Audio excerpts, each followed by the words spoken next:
வணக்கம். ஆகாஷவாணி மாநில செய்திகள் வாசிப்பவர் ஷர்மிளா ரோஷன். தலைப்புச் செய்திகள். நாட்டின் 78வது சுதந்திர பெருவிழாவை ஒட்டி குடியரசுத் தலைவர் திருமதி திரௌபதி முர்மு இன்றிரவு நாட்டு மக்களிடையே உரையாற்றுகிறார். ஒற்றுமை மற்றும் சகோதரத்துவத்தை பாதுகாக்கும் அரணாக நாட்டு மக்கள் திகழ வேண்டியதன் அவசியத்தை பிரதமர் திரு நரேந்திரமோடி வலியுறுத்தியுள்ளார். இல்லம்தோறும் தேசிய கொடி இயக்கம் ஒருமைப்பாட்டையும் தேசப்பற்றையும் பறைசாற்றுவதாக மத்திய உள்துறை அமைச்சர் திரு அமித்ஷா தெரிவித்துள்ளார். தமிழ்நாட்டில் நெடுஞ்சாலைத்துறை உதவியாளர் பணியிடங்களுக்கான பணி நியமன ஆணைகளை முதலமைச்சர் திரு மு க ஸ்டாலின் இன்று சென்னையில் வழங்கினார். USA சேலஞ்சர்ஸ் டென்னிஸ் ஆடவர் இரட்டையர் காலிறுதிக்கு முந்தைய சுற்றில் இந்திய வீரர்கள் இன்று களமிறங்குகின்றனர். இனி விரிவான செய்திகள். நாட்டின் 78வது சுதந்திர தின விழா நாளை கொண்டாடப்படுவதற்கான அனைத்து ஏற்பாடுகளும் தலைநகர் டெல்லியில் தயாராக வைக்கப்பட்டுள்ளன. சுதந்திர தின பெருவிழாவை ஒட்டி குடியரசுத் தலைவர் திருமதி திரௌபதி முர்மு நாட்டு மக்களிடையே இன்றிரவு 7 மணிக்கு உரையாற்றுகிறார். அகில இந்திய வானொலியின் அனைத்து அலைவரிசைகளிலும் குடியரசுத் தலைவரின் உரை நேரடியாக ஒலிபரப்பப்படுகிறது. குடியரசுத் தலைவர் உரையின் தமிழாக்கம் இன்றிரவு 9:30 மணிக்கு ஒலிபரப்பாகும். சுதந்திர பெருவிழாவை ஒட்டி பிரதமர் திரு நரேந்திரமோடி டெல்லி செங்கோட்டையில் நாளை காலை மூவர்ண தேசிய கொடியை ஏற்றி முப்படையினரின் அணிவகுப்பு மரியாதையை ஏற்றுக்கொள்கிறார். பல்வேறு மாநிலங்களின் பாரம்பரிய மரபுகளை உள்ளடக்கிய கலாச்சார கலை நிகழ்ச்சிகள் இதில் இடம்பெறுகின்றன. சுதந்திர பெருவிழாவில் பஞ்சாயத்து ராஜ் அமைப்புகளின் 400 பிரதிநிதிகள் மற்றும் மாநிலங்கள் யூனியன் பிரதேசங்களின் குழந்தைகள் மகளிர் மேம்பாட்டுத்துறை அமைச்சகத்தின் 160 களப்பணியாளர்களும் பங்கேற்கின்றனர். நாட்டின் ஆளுமைக்கு இவர்கள் ஆற்றி வரும் பணிக்கு அங்கீகாரம் அளிக்கும் வகையில் மத்திய அரசின் சார்பில் சிறப்பு விருந்தினர்களாக இவர்கள் அழைக்கப்பட்டுள்ளனர். சுதந்திர பெருவிழாவில் பங்கேற்பதற்கு அடித்தட்டு மக்களுக்கு அழைப்பு விடுத்திருப்பது வரலாற்று முக்கியத்துவம் வாய்ந்தது என்றும் நாட்டின் பெருமையையும் தேசப்பற்றை பறைசாற்றும் வகையிலும் இந்நடவடிக்கை மேற்கொள்ளப்பட்டிருப்பதாக பஞ்சாயத்து ராஜ் அமைச்சகம் தெரிவித்துள்ளது. முன்னதாக உள்ளாட்சி அமைப்புகளில் மகளிரின் தலைமைத்துவம் என்பது தொடர்பாக கருத்தரங்கு ஒன்று இன்று புதுதில்லியில் நடைபெறுகிறது. மத்திய பஞ்சாயத்து ராஜ் அமைச்சர் திரு ராஜீவ் ரஞ்சன் சிங், இணை அமைச்சர் பேராசிரியர் SP சிங் பாகேல் உள்ளிட்டோர் இதில் பங்கேற்பவர்களை இன்று கௌரவிக்கின்றனர். சுதந்திர தினத்தை ஒட்டி நாடு முழுவதிலும் இருந்து காவல்துறை, தீயணைப்பு, ஊர்காவல் படை உள்ளிட்ட சீர்திருத்த சேவைகளில் சிறப்பாக பணியாற்றிய 1037 பேர் குடியரசுத் தலைவர் விருதுக்கு அறிவிக்கப்பட்டுள்ளனர். தமிழகத்தைச் சேர்ந்த 26 பேர் குடியரசுத் தலைவரின் வீரதீர விருதை பெறவுள்ளனர். சென்னை கோட்டை கொத்தளத்தில் முதலமைச்சர் திரு மு க ஸ்டாலின் நாளை தேசிய கொடியை ஏற்றி வைத்து விழா பேருரையாற்றுகிறார். இதையொட்டி புனித ஜார்ஜ் கோட்டை மற்றும் அதனை சுற்றியுள்ள பகுதிகள் முழுவதும் காவல் அதிகாரிகள் மற்றும் ஆளுநர்களை கொண்ட 5 அடுக்கு பாதுகாப்பு ஏற்பாடுகள் செய்யப்பட்டுள்ளன.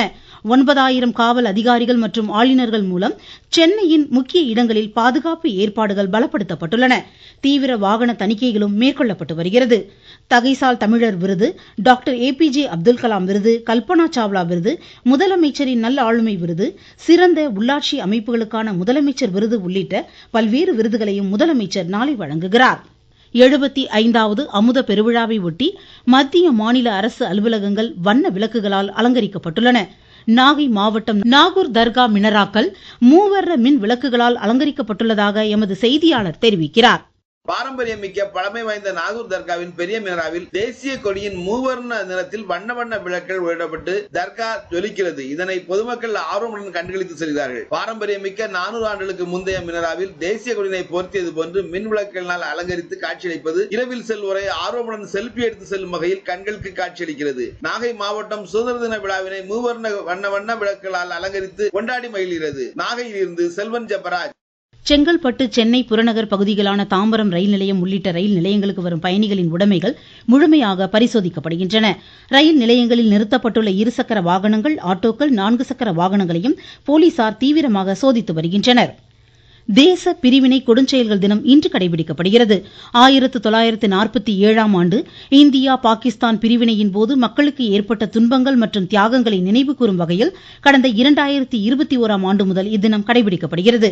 பிரதமர் திரு நரேந்திரமோடி வெளியிட்டுள்ள செய்தியில், பிரிவினையால் பாதிக்கப்பட்ட மக்களை நினைவு கூறுவதாகவும் இதில் உயிரிழந்தவர்களுக்கு அஞ்சலி செலுத்துவதாகவும் தெரிவித்துள்ளார். ஒற்றுமை மற்றும் சகோதரத்துவத்தை பாதுகாக்கும் அரணாக நாட்டு மக்கள் திகழ வேண்டியதன் அவசியத்தையும் பிரதமர் வலியுறுத்தியுள்ளார். நாடு முழுவதும் சுதந்திர பெருவிழாவை ஒட்டி ஹர்கர் திரங்கா இல்லம்தோறும் தேசிய கொடி இயக்கம் முனைப்புடன் மேற்கொள்ளப்பட்டு வருகிறது. மத்திய உள்துறை அமைச்சர் திரு அமித்ஷா புதுதில்லியில் உள்ள அவரது இல்லத்தில் மூவர்ண தேசிய கொடியை ஏற்றி வைத்தார். தேசத்தின் பெருமிதம், ஒற்றுமை, நேர்மை, நம்பிக்கையை முன்னெடுத்துச் செல்லும் வகையில் இந்த இயக்கம் நடைபெறுவது குறித்து அமைச்சர் மகிழ்ச்சி தெரிவித்துள்ளார். நாட்டின் விடுதலைக்காக இன்னுயிர் ஈந்த வீரர்களை பெருமையுடனும் தேசப்பற்றுடனும் நினைவு கூறுவதாகவும் அவர் தெரிவித்துள்ளார். கடந்த 9ஆம் தேதி தொடங்கிய இல்லம்தோறும் தேசிய கொடி இயக்கம் நாட்டு மக்களின் தேசப்பற்றை பிரதிபலிக்கும் வகையில் நாளை வரை நடைபெறுகிறது. மக்கள் தங்கள் இல்லங்களில் தேசிய கொடியை ஏற்றி செல்ஃபி புகைப்படம் எடுத்து ஹர்கர் திரங்கா இணையதளத்தில் பதிவேற்றம் செய்ய மத்திய அரசு கேட்டுக் கொண்டுள்ளது. தமிழ்நாட்டின் பல்வேறு மாவட்டங்களில் மக்கள் அஞ்சலகங்களிலிருந்து தேசிய கொடியை வாங்கி தத்தம் இல்லங்களில் ஏற்றி செல்ஃபி புகைப்படம் எடுத்து இணையதளத்தில் பதிவேற்றம் செய்து வருகின்றனர். சிவகங்கை, காரைக்குடி உள்ளிட்ட அஞ்சலக கோட்டங்களில் 2 லட்சம் ரூபாய் மதிப்பிலான தேசிய கொடிகள் விற்பனையாகியுள்ளதாக எமது செய்தியாளர் தெரிவிக்கிறார்.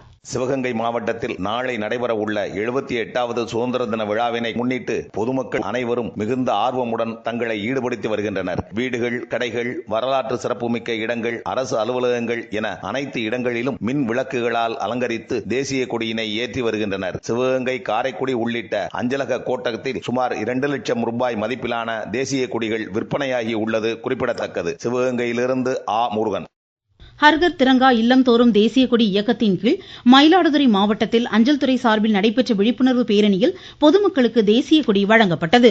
குடியரசுத் தலைவர் மாளிகையில் அம்ரித் உத்தியன் துலிப் மலர் தோட்டத்தை பொதுமக்கள் பார்வைக்கு குடியரசுத் தலைவர் திருமதி திரௌபதி முர்மு இன்று துவக்கி வைத்தார்.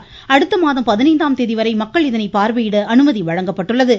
வரும் 29ஆம் தேதி தேசிய விளையாட்டு தினத்தை ஒட்டி விளையாட்டு வீரர்களும், செப்டம்பர் 5ஆம் தேதி ஆசிரியர்கள் தினத்தை ஒட்டி ஆசிரியர்களும் இம்மலர் தோட்டத்தை பார்வையிட ஏற்பாடுகள் செய்யப்பட்டுள்ளன.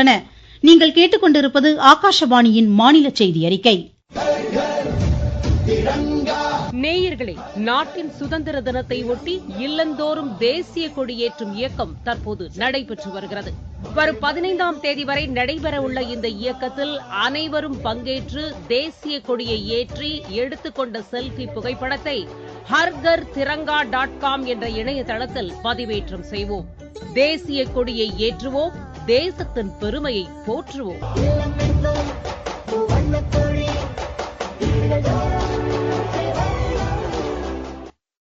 தமிழ்நாட்டில் நெடுஞ்சாலைத்துறையின் உதவியாளர் பணியிடத்திற்கு தேர்வு செய்யப்பட்டுள்ளோருக்கு பணி நியமன ஆணைகளை முதலமைச்சர் திரு மு.க. ஸ்டாலின் சென்னையில் இன்று வழங்கினார்.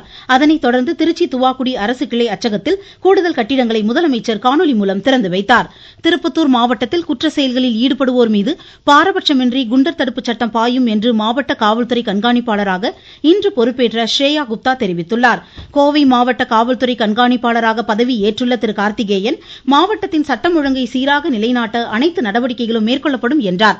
தூத்துக்குடி மாவட்டத்தில் சமூகம் சார்ந்த பிரச்சனைகள் களையப்பட்டு சட்டம் ஒழுங்கு நிலைநாட்டப்படும் என்று புதிய காவல்துறை கண்காணிப்பாளர் திரு ஆல்பர்ட் ஜான் தெரிவித்துள்ளார். திருச்சி காந்தி மார்க்கெட் அருகில் அமைந்துள்ள புதிய பெட்ரோல் பங்கினை மாநில அமைச்சர்கள் திரு எஸ் ரகுபதி, திரு அன்பில் மகேஷ் பொய்யாமொழி ஆகியோர் இன்று காலை திறந்து வைத்தனர். விருதுநகர் மாவட்டம் ஸ்ரீவில்லிபுத்தூர் அருகே மாயத்தேவன்பட்டியில் தனியார் பட்டாசு ஆலையில் இன்று நேரிட்ட வெடிவிபத்தில் 2 பேர் உயிரிழந்தனர். இதுகுறித்து எமது செய்தியாளர். விருதுநகர் மாவட்டம் ஸ்ரீவில்லிபுத்தூர் அருகே மாயத்தேவன்பட்டி பகுதியில் தனியார் பட்டாசு ஆலை செயல்பட்டு வருகிறது. இந்த பட்டாசு ஆலையில் சுமார் 60க்கும் மேற்பட்ட தொழிலாளர்கள் பணிபுரிந்து வருகின்றனர். இந்த நிலையில் வாகனத்திலிருந்து இன்று காலை பட்டாசு தயாரிக்கக்கூடிய கெமிக்கல் மருந்து இறக்கும் போது திடீரென எதிர்பாராத விதமாக வெடி விபத்து ஏற்பட்டதாக சொல்லப்படுகிறது. இதில் 2 தொழிலாளர்கள் உடல் சிதறி சம்பவ இடத்திலேயே உயிரிழந்தனர். தகவல் அறிந்து சம்பவ இடத்திற்கு வந்த சிவகாசி மற்றும் ஸ்ரீவில்லிபுத்தூர் தீயணைப்புத்துறை வீரர்கள் தீயை அணைக்கும் பணியில் ஈடுபட்டுள்ளனர். விருதுநகர் செய்தியாளர் கமலக்கண்ணன். நாகை, இலங்கை காங்கேசன் துறை இடையே கப்பல் பயண சேவை நாளை முதல் தொடங்குகிறது. தென் தமிழகத்தில் தென்மேற்கு பருவமழை தீவிரமடைந்துள்ளது. கன்னியாகுமரி, தென்காசி, தேனி, திண்டுக்கல், மதுரை, திருப்பூர், நீலகிரி, ஈரோடு, தர்மபுரி, கிருஷ்ணகிரி, திருப்பத்தூர், வேலூர், கரூர், திருச்சி, சேலம், நாமக்கல் மாவட்டங்கள் மற்றும் கோவை, திருநெல்வேலி மாவட்ட மலைப்பகுதிகளில் இன்று கனமழைக்கு வாய்ப்புள்ளதாக சென்னை வானிலை ஆய்வு மையம் தெரிவித்துள்ளது. USA சர்வதேச சேலஞ்சர்ஸ் டென்னிஸ் போட்டியின் ஆடவர் இரட்டையர் காலிறுதிக்கு முந்தைய சுற்று ஆட்டத்தில் இந்தியாவின் சந்திரசேகர், கலியாந்தா புனாச்சா, நெடுஞ்செழியன் பிரசாந்த் ஆகியோர் இன்று களமிறங்குகின்றனர். மீண்டும் தலைப்புச் செய்திகள். நாட்டின் 78வது சுதந்திர பெருவிழாவை ஒட்டி குடியரசுத் தலைவர் திருமதி திரௌபதி முர்மு இன்றிரவு நாட்டு மக்களிடையே உரையாற்றுகிறார். ஒற்றுமை மற்றும் சகோதரத்துவத்தை பாதுகாக்கும் அரணாக நாட்டு மக்கள் திகழ வேண்டியதன் அவசியத்தை பிரதமர் திரு நரேந்திர மோடி வலியுறுத்தியுள்ளார். இல்லந்தோறும் தேசிய கொடி இயக்கம் ஒருமைப்பாட்டையும் தேசப்பற்றையும் பறைசாற்றுவதாக மத்திய உள்துறை அமைச்சர் திரு அமித்ஷா தெரிவித்துள்ளார். தமிழ்நாட்டில் நெடுஞ்சாலைத்துறை உதவியாளர் பணியிடங்களுக்கான பணி நியமன ஆணைகளை முதலமைச்சர் திரு மு.க. ஸ்டாலின் இன்று சென்னையில் வழங்கினார். USA சேலஞ்சர்ஸ் டென்னிஸ் ஆடவர் இரட்டையர் காலிறுதிக்கு முந்தைய சுற்றில் இந்திய வீரர்கள் இன்று களமிறங்குகின்றனர். இத்துடன் இந்த செய்தியறிக்கை முடிவடைந்தது.